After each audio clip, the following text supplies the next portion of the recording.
Some cases etch themselves into your memory, not for the complexity of the investigation, but for the chilling simplicity of the evil they expose. This was one such case. It began under the somber shadow of a family already acquainted with grief, a home where a recent tragic loss had seemingly drawn its remaining members closer, or so it appeared. We are often called to scenes of despair, but rarely does that despair mask a betrayal so profound, so close to the bone. The initial picture was one of sorrow, a father and daughter navigating the immense pain of losing a son, a brother.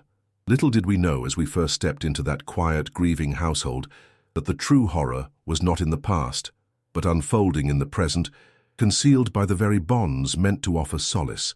The facade of shared mourning was about to crumble, revealing a truth far more disturbing than any of us could have initially conceived. This investigation would peel back layers of deception, forcing us to confront the terrifying reality that sometimes the deepest wounds are inflicted by those we trust the most, in the very places we should feel safest. The file landed on my desk months after the initial tragedy that had befallen the Peterson family. Young Michael Peterson, a promising 17-year-old, had been killed in a hit-and-run, a senseless act that shattered his father, Thomas, and his younger sister, Emily, then barely 14. At the time, it was a straightforward, albeit heartbreaking case of vehicular manslaughter. The driver was never found, leaving a raw, open wound in the family. Thomas, a man described by neighbors as quiet and hard-working, was suddenly a single father to a grieving teenage girl. His wife had passed from illness some years prior, making Michael's death an even more devastating blow. He was now Emily's sole anchor in a storm of grief. What we didn't know then, what no one outside that house knew, was how Thomas Peterson's grief would curdle into something monstrous. He drew Emily in ostensibly to protect her, to comfort her in their shared loss. He became her world. He had to be. He ensured it. School counselors noted Emily's withdrawal, her increasing absences, but attributed it to the profound bereavement. Friends reported that Emily was rarely allowed out, Thomas always citing her fragility, her need for quiet, for family. He was the grieving father, after all, trying to hold his shattered family together. Who would question his methods too closely? The community saw a father struggling, a daughter lost in sorrow. They saw what he wanted them to see. The comfort he offered his daughter, as we would later learn through the agonizing process of the investigation, began to take on a sinister tone. It started with shared beds, justified as a way to ward off nightmares, a father keeping his traumatized child close. It escalated to inappropriate touching, cloaked in the guise of fatherly affection, in a home devoid of maternal warmth and now starkly empty without Michael's presence. Emily, confused, terrified, and utterly dependent on the only parent she had left, was trapped in a suffocating web of emotional manipulation. The memory of her brother, once a source of light and shared childhood joys, became twisted, a painful reminder of everything she had lost, including her own safety within her home. Her father, the man who should have been her protector, was meticulously, cruelly, dismantling her innocence, using their shared sorrow as his shield and his weapon. This was the grim prelude to the call that would eventually bring us to their door, a call that would expose a horror far deeper than the tragic loss of a son, a horror festering in the very heart of a grieving family. The call that finally brought the Peterson house onto our active radar didn't come from a neighbor or a distant relative. It came from the local clinic, from a doctor who had seen something that couldn't be ignored, something that screamed louder than any spoken word. Emily Peterson, now 15, had been brought in by her father, Thomas, for persistent stomach pains and fatigue. He'd been solicitous, concerned, the very picture of a worried parent. He suggested it was stress, the lingering effects of her brother's death, perhaps an ulcer. He was by all accounts calm and cooperative, but Dr. Ramirez was thorough. Standard procedure for a young woman presenting with such symptoms included a pregnancy test. When the result came back positive, the atmosphere in the examination room shifted. Thomas Peterson reportedly became agitated, insisting there must be a mistake, that his daughter was a good girl, still just a child, grieving her brother. He tried to control the narrative, to steer the doctor away from uncomfortable questions, but Emily, in a moment alone with Dr. Ramirez, while her father was ostensibly making a phone call, broke down. It wasn't a full confession. Not then. It was a series of terrified whispers, fragmented sentences, eyes darting towards the door, a palpable fear of her father returning.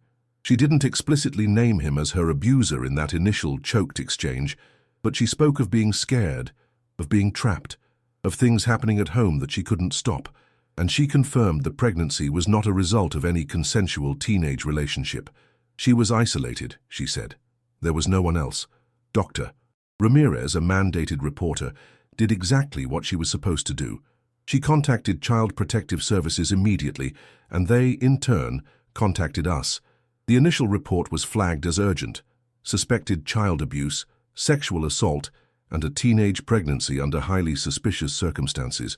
The name Peterson, already in our peripheral files due to Michael's unsolved hit-and-run, now took on a far more sinister connotation. The falsa normalidade I'd sensed from the outside was beginning to crack. The first officer dispatched to our unit with the CPS report, Officer Miller, was young, relatively new, and his face was pale as he relayed the details.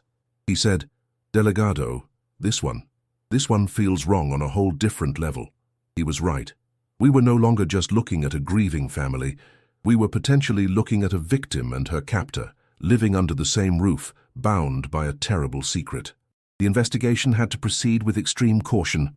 Emily's safety was paramount. Our first step was to secure Emily. Working with CPS, we arranged for her to be interviewed by a specially trained forensic interviewer at a child advocacy center, a neutral and safe environment far removed from her home and her father's influence. Detective Sarah Jenkins, one of our most experienced investigators in crimes against children, handled the interview. She had a calm, reassuring demeanor that could put even the most traumatized child at ease. It took time, hours in fact, for Emily to truly open up. The weight of her secret, the fear of her father, and the shame he had instilled in her were immense burdens. Slowly, painstakingly, the full story emerged. Emily described how, after Michael's death, her father's comfort became increasingly physical. She spoke of his nightly visits to her room, his justifications that they needed to be close, that he was protecting her. She detailed the abuse, her voice barely a whisper, tears streaming down her face. She confirmed he was the father of her unborn child. She also revealed the extent of his control. He monitored her calls, her limited interactions with the outside world, and had systematically isolated her from friends and any potential support system. He had convinced her that no one would believe her, that she would be blamed, that she was somehow complicit in what was happening. Her world had shrunk to the confines of that house and her father's suffocating presence. While Detective Jenkins was with Emily, my team and I began digging into Thomas Peterson's background and the family's recent history. We re-interviewed neighbors. This time, armed with the horrific suspicion, their earlier observations took on new meaning. The quiet, grieving father now seemed more like a reclusive, controlling figure. One neighbor recalled seeing Emily looking pale and withdrawn, rarely smiling. Another mentioned Thomas being overly protective, almost aggressively so, if anyone tried to engage with Emily directly. We looked into his employment records, stable, unremarkable. No prior criminal record. On the surface, he was the model citizen he portrayed. We also revisited the details of Michael's death. The hit-and-run was still an open case, cold but not forgotten. Could there be a connection? It seemed unlikely at first, a separate tragedy. Yet the timing was significant. It was Michael's death that seemed to be the catalyst, the event that allowed Thomas to tighten his grip on Emily, to begin the abuse under the guise of shared grief. We pulled the case file, looking for anything, any small detail that might have been overlooked. The focus, however, remained on the immediate and horrific allegations made by Emily. We were building a case against Thomas Peterson for the abuse of his daughter, a case that was growing stronger with every tearful word she uttered to Detective Jenkins. The facade he had so carefully constructed was beginning to crumble, revealing the monster beneath. If you also believe that no crime goes unpunished, subscribe to the channel so you don't miss any archived cases. Your support is fundamental. Detective Jenkins emerged from the interview room looking drained, but resolute.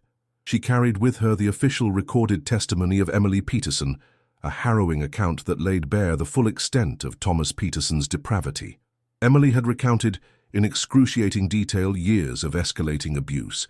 It hadn't just started after Michael's death. Rather, Michael's presence had perhaps served as a deterrent, a silent guardian. His absence removed the final barrier.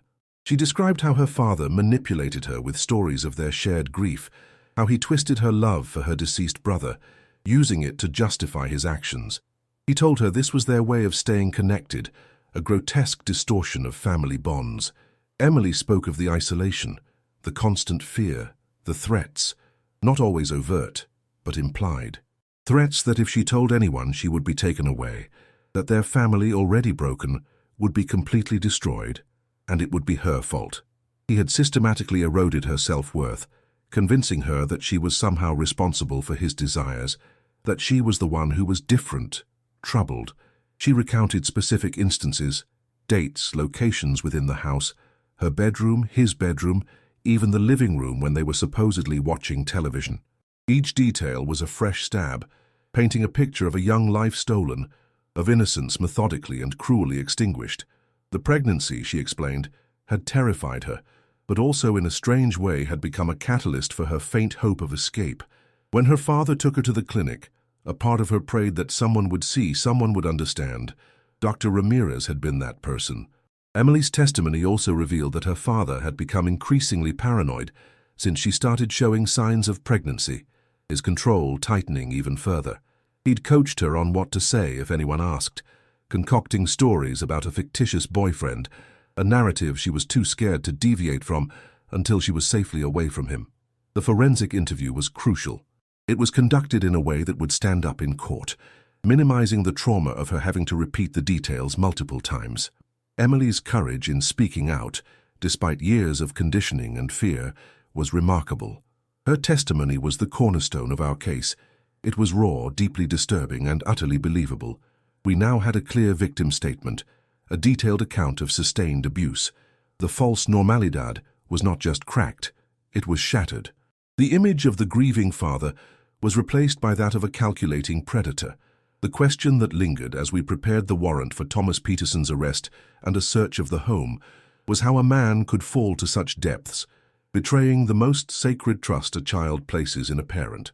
What detail of this investigation has shocked you the most so far? Share your opinion in the comments below. I read all of them. With Emily's testimony secured and a warrant in hand, we moved to apprehend Thomas Peterson.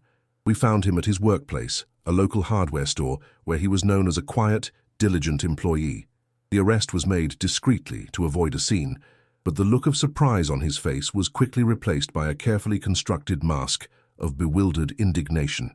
He asked what this was about, feigning ignorance, his voice calm, almost reasonable. He played the part of the wronged man, the concerned father. In the interrogation room, Thomas Peterson was a study in practiced deception. He sat upright, hands folded, meeting my gaze with an air of weary patience. He denied everything, absolutely everything. He painted Emily as a troubled girl, deeply affected by her brother's death, prone to fantasies, easily influenced by others. He suggested she was making it all up, perhaps to get attention. Or maybe, he insinuated, some boy at school had gotten her pregnant, and she was too scared to admit it, so she blamed him, her own father. He even tried to turn the tables, expressing deep concern for Emily's mental state, suggesting she needed psychological help, not police intervention. He spoke of his love for his children, his devastation over Michael's death, his efforts to be a good father to Emily in unimaginably difficult circumstances. He was smooth, articulate, and for someone unfamiliar with the evidence we held, he might have even sounded convincing. He had an answer for everything. The shared bed? Only when she had nightmares after Michael died. His protectiveness? Natural for a father worried about his vulnerable daughter. The isolation? He was just trying to shield her from further pain. He was adept at twisting any potentially incriminating fact into an act of paternal care. But we had Emily's detailed account. We had the medical confirmation of her pregnancy. We knew the truth. As the interrogation wore on, I presented him with fragments of Emily's testimony, carefully omitting certain details to see how he would react. His composure began to fray at the edges. A flicker of anger in his eyes when I mentioned specific instances she described, a slight tremor in his hands when I spoke of the clinic visit. He would quickly regain control, but the cracks were appearing. He insisted Emily was confused, manipulated, or lying. He never once wavered from his absolute denial. He was betting on his word against hers, the word of a grieving father against that of a troubled teenage girl. He underestimated the power of her truth and the thoroughness of our investigation. Mal sabíamos nós que a chave para o mistério estava o tempo todo debaixo de nossos narizes, or rather, that the confirmation of his guilt would come from a source he could not dispute. The search of his home was already underway, and we were confident it would yield the corroborating evidence we needed. While Thomas Peterson maintained his facade of innocence in the interrogation room, the evidence against him was mounting from other quarters. The search of the Peterson home, conducted meticulously by our forensics team, yielded subtle but significant corroboration of Emily's account. While there was no single smoking gun item, the living conditions, the layout of the rooms and certain personal effects found in both Emily's and Thomas's bedrooms were consistent with her testimony about the lack of privacy and the nature of his intrusions. We collected bedding and clothing items for DNA analysis, standard procedure in such cases. The most crucial piece of physical evidence, however, was already in motion: the paternity test. With Emily's consent and a court order for Thomas Peterson's DNA sample, the lab began its work. In cases like these, DNA doesn't lie. It cuts through the deceptions, the manipulations, and the carefully constructed denials. While we awaited those results, the medical and psychological reports on Emily painted a devastating picture. Dr. Ramirez's initial findings about the pregnancy were just the beginning. Subsequent examinations confirmed the timeline Emily had provided for the abuse, aligning with the stages of her pregnancy. Psychological evaluations conducted by CPS specialists detailed the profound trauma Emily had endured. She exhibited classic symptoms of long-term abuse: anxiety, depression, a deep-seated fear of her father, and a tragically diminished sense of self-worth. The psychologists noted her intelligence and resilience, but also the significant emotional scars left by years of manipulation and violation. Her statements about her father's controlling behavior, his isolation tactics, and his distortion of their family grief were deemed highly credible and consistent with patterns seen in intrafamilial abuse cases. These reports were not just procedural, they were a testament to the invisible wounds inflicted upon Emily, wounds that would take a lifetime to heal. The team also re-interviewed school staff. Teachers and counselors, now understanding the true context, recalled Emily's gradual withdrawal, her declining grades, and her increasingly disheveled appearance in the months leading up to the discovery. What they had once attributed solely to grief over her brother now appeared in a much more sinister light. They expressed regret, a common sentiment in such cases, wishing they had seen the signs, wishing they had probed deeper. But predators like Thomas Peterson are adept at creating a smokescreen, at manipulating not just their victims, but also the perceptions of those around them. The weight of Emily's testimony, combined with the emerging medical and psychological evidence, was forming an undeniable case. The results of the DNA test would be the final, irrefutable nail in Thomas Peterson's coffin of lies. The call from the lab came a few days later. The DNA results were conclusive. Thomas Peterson was, with a statistical certainty that left no room for doubt, the father of Emily's unborn child. That piece of paper, that scientific fact, was the decisive blow. It was the moment his meticulously constructed facade of the grieving, caring father finally, irrevocably, crumbled to dust. There were no more plausible denials, no more ways to twist the narrative. The truth, stark and ugly, was undeniable. We brought Thomas Peterson back into the interrogation room. This time the atmosphere was different. He still attempted a semblance of his previous composure, but the arrogance was gone, replaced by a visible tension. I didn't engage in a lengthy back and forth. I simply laid the DNA report on the table in front of him. I watched as his eyes scanned the document, his face paling, his Adam's apple bobbing as he swallowed hard. The silence in the room was heavy, broken only by the quiet hum of the ventilation. His reaction wasn't explosive. There was no sudden confession, no outpouring of remorse. Instead, it was a slow deflation. The fight seemed to drain out of him. He stared at the report, then at the table, then back at the report. He mumbled something about it being a mistake, a lab error, but his voice lacked conviction. It was the desperate grasping of a drowning man.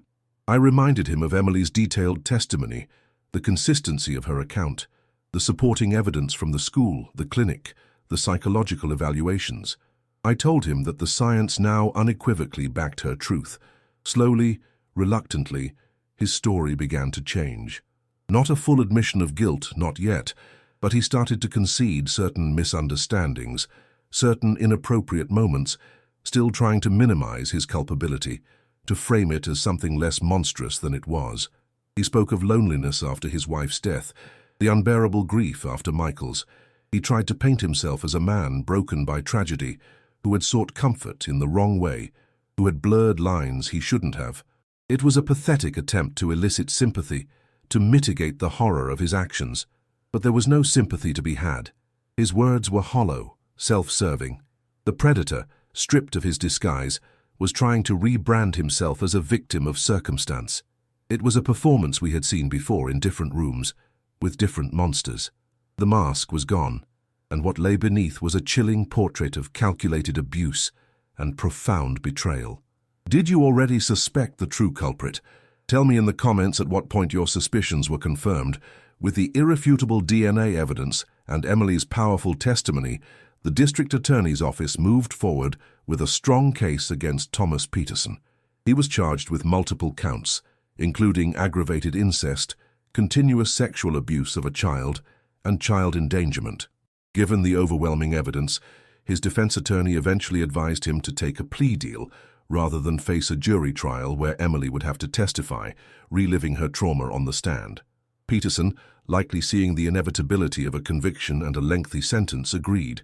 The courtroom on the day of his sentencing was quiet, somber. Emily was not present.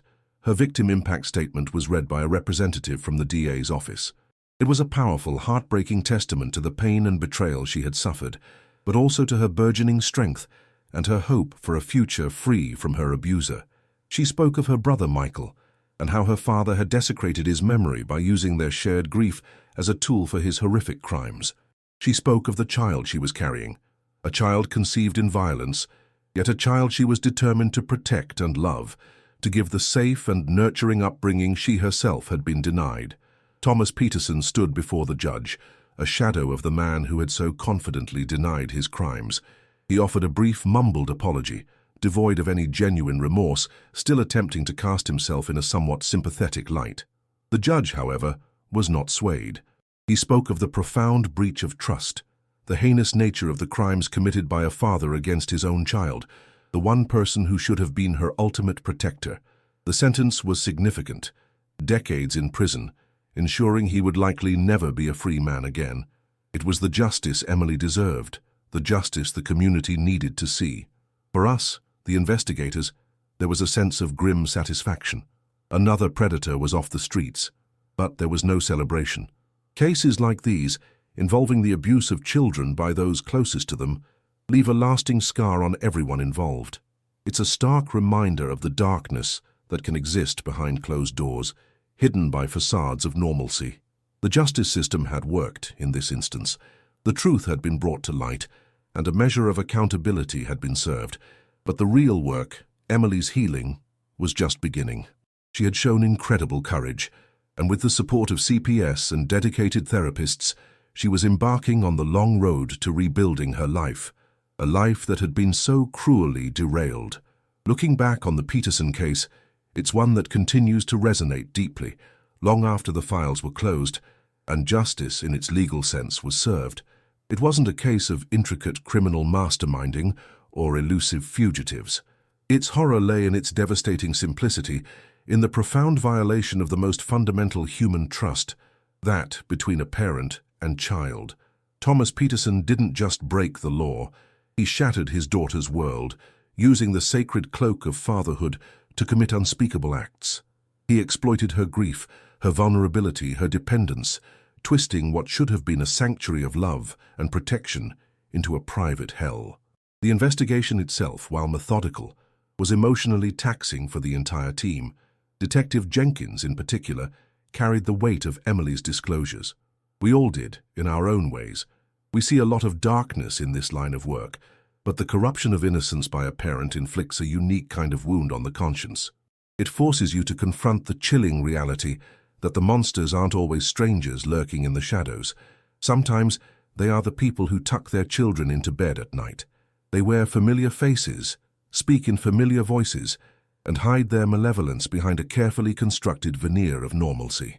The initial tragedy of Michael's death, the unsolved hit and run, almost served as a smokescreen for the deeper, ongoing horror within the Peterson home. It's a somber reminder that one tragedy can often mask or even enable another. While we couldn't bring Michael back, and his killer remained elusive, bringing Thomas Peterson to justice for his crimes against Emily felt like a crucial, albeit painful, step towards reclaiming some semblance of order from the chaos he had created. This case underscores the fragility of appearances and the terrifying depths of human depravity. It also highlights the incredible resilience of the human spirit, embodied by Emily. Her courage to speak out, to confront her abuser, and to begin the arduous journey of healing is a testament to her strength. The scars of such betrayal run deep, deeper than any physical wound, and they often last a lifetime. It's a stark reminder that our duty extends beyond simply solving crimes. It's about protecting the vulnerable, listening to the silenced, and striving to ensure that such betrayals, when they do occur, are met with the full force of justice. The search for truth in these cases is often a descent into the darkest aspects of human nature, but it is a necessary journey to ensure that victims like Emily are finally heard and believed. The Peterson case serves as a permanent, grim fixture in the gallery of my memory. Justice, in the form of Thomas Peterson's lengthy incarceration, was achieved. Yet the concept of true justice in such instances feels elusive, incomplete. Can any prison sentence truly mend the shattered innocence of a child, or erase the years of torment inflicted by the one person sworn to protect her? I doubt it. The court delivered a verdict, but the deeper wounds, the psychological trauma Emily and her child will carry, transcend any legal resolution. This case was a stark lesson in the duality of human nature, a chilling reminder that evil often wears the most unassuming disguises. It's not always the shadowy figure in a dark alley. Sometimes it's the grieving father, the pillar of the community, the person no one would ever suspect. It forces us to look beyond the surface, to question the comfortable narratives we build around people and families. The truth, as it was here, can be far more terrible than our worst imaginings. We heard, through CPS updates, that Emily chose to raise her child, a brave and incredibly difficult decision. She was receiving extensive therapy and support, slowly piecing together a life from the wreckage her father had made. Her resilience was, and I'm sure continues to be, extraordinary. The child, an innocent born from such darkness, represents a complex legacy, a reminder of the horror, but also perhaps a chance for Emily to forge a new narrative of love and protection to break the cycle of abuse. Cases like the Petersons change you. They chip away at your faith in humanity, but they also reinforce the profound importance of the work we do, to give a voice to the voiceless, to unmask the predators, and to fight for those who cannot fight for themselves. It is a heavy burden, but a necessary one. If stories like this make you think, share this video. Sometimes awareness is the first form of prevention, and don't forget to leave your like.